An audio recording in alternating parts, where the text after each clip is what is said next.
Autism is a lifelong condition that people have.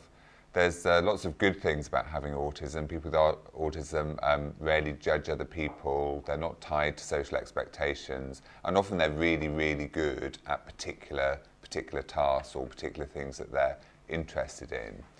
But on the other side, people with autism do have problems with social anxiety. They can have problems in communicating with other people and understanding other people's communication and understanding other people's emotions.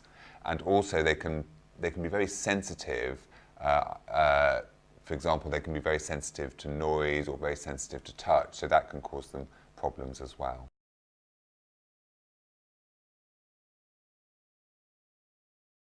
Well, this service will be able to provide a diagnosis for people with autism.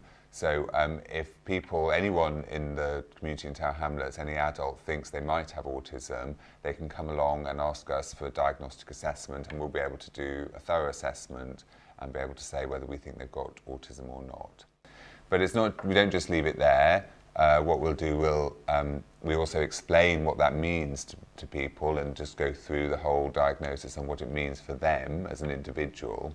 And then we'll be able to offer a short series, maybe up to 12 what we call intervention sessions. So that's sessions to help people with their lives and get used to living with autism. So as Dr. Hall explained, we're a diagnostic and brief treatment service. The diagnostic process usually involves 2 to 3 sessions interviewing the service user and maybe a family member. This will involve asking a series of questions, maybe about early childhood, routines, hobbies, various different activities they may do in their daily lives. Then after the diagnostic assessment, if they're deemed to have a diagnosis of autism, the clinician, the consultant psychiatrist or the psychologist will recommend which interventions would be most appropriate. We offer a wide range of interventions. We have an occupational therapist in the team, we have a social worker, and we have a psychologist. So the interventions we may offer may include things like cognitive behavioural therapy. They may include programmes which use an errorless and errorful style that help to promote activities of daily living, such as washing and dressing process, cooking, cleaning tasks.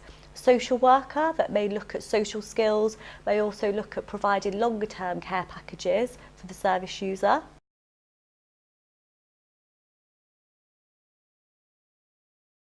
One of the interventions may be referring to our secondary partnership called JET, Job Enterprise Training, who look at training and ways in which people can gain employment if they have a diagnosis of autism.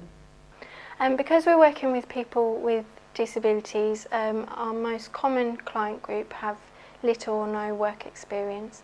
So when they come to us, we put them into supported employment opportunities.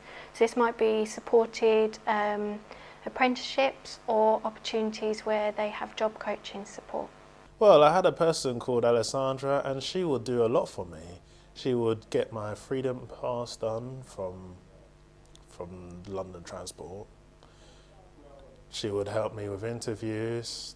She would help me with getting the jobs from various websites. And I was able to get a bit of confidence that I normally wouldn't have. And with Jet and with Alexandra, I loved her to bits because I've met her, and we all went to see where Jessie was going to work. We offer a tailored service which involves working up to people being ready for employment. So that often starts with a bespoke initial assessment so that the advisors and job coaches can get to know that individual. From there we look at their CV and make sure their CV sells themselves to the employer. We progress into interview practice and any sort of training to sort of get their skills set up and ready to apply for the jobs that they're interested in. Well, some of the courses we did were basic activities, like creating a balloon chair out of balloons and getting a project idea out of the way.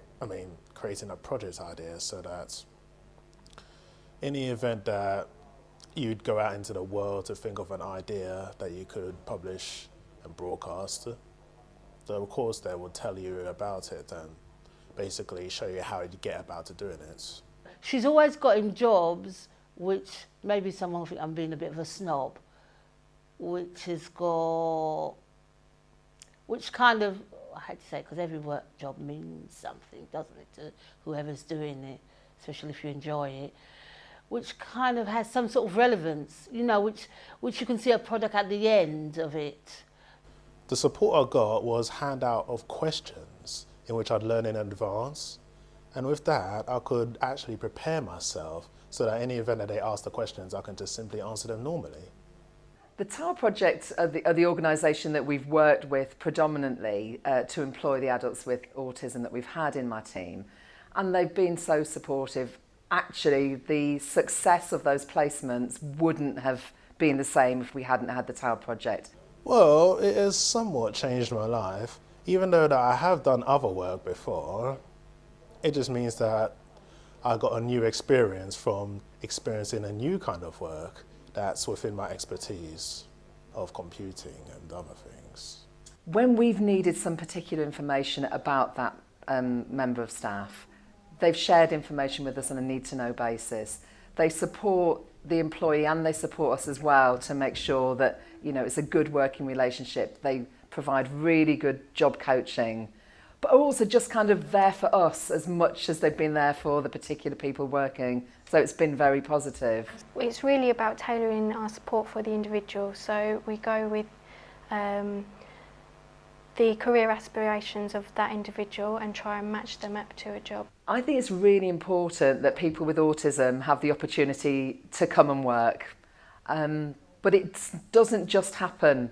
And the supervisors or the people in the team need to have a real understanding of what that person's needs are, what support we'd need to give them to enable them to work effectively with us. Well, they would show me how everything works. They'd show me what I do to proceed with my work. And they'd ask me if anything was wrong, maybe I could ask them. I'd like personally to see a lot more people with autism employed, not just in the council, but in a variety of workplaces. Very proud of him because I think from where we started to what he is now, it's wonderful. Never be afraid to ask of what you want, because at the end of the day, people are concentrating on you, and you're the key person into actually getting into work and be able to feel good and such. So you shouldn't be afraid to ask questions such as, oh, can I have work that's like only 3 miles away from home because I want to be closer to home?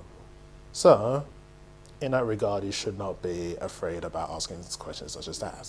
It's like a flower that's burst open. He's amazing in the way that he will always go for it.